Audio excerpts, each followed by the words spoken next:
Hello hi. ఈరోజు మనం చేసే రెసిపీ వచ్చేసి బెండకాయ ఫ్రై అండి.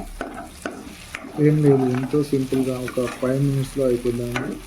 ఈ కర్రీ చేసే విధానాన్ని ఒకసారి మీకు చూపిస్తా చూడండి.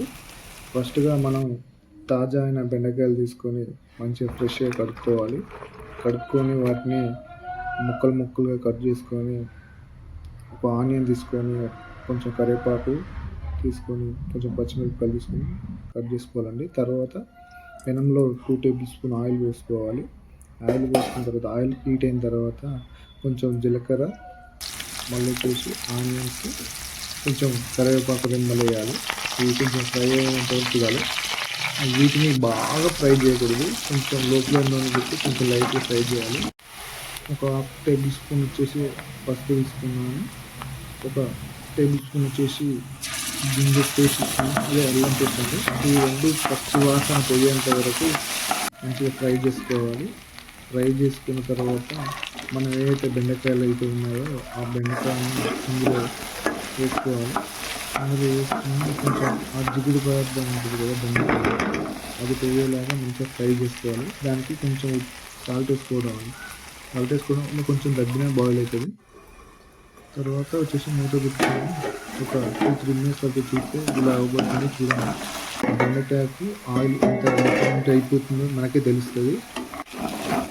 నేనైతే చిన్నగా ఉన్నప్పటి నుంచి బెండకాయల గురించి ఒక స్టోరీ వింటున్నానండి, అది కూడా మీరు వినొచ్చు. ఏంటంటే బెండకాయలు ఎక్కువ తినడం వల్ల జ్ఞాపశక్తి పెరుగుతుందని చిన్నగా ఉన్నప్పటి నుంచి చెప్పేవాళ్ళు.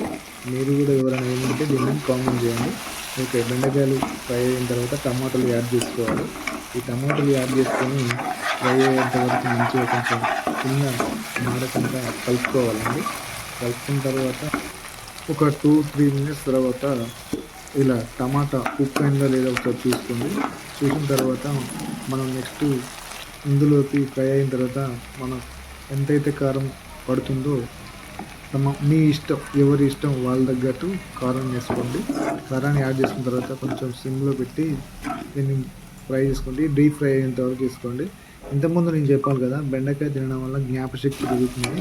ఇది వాస్తవం కాదా అని మీరు కూడా చెప్పండి, అంటే నేను విన్నదాన్ని బట్టి చెప్తున్నాను.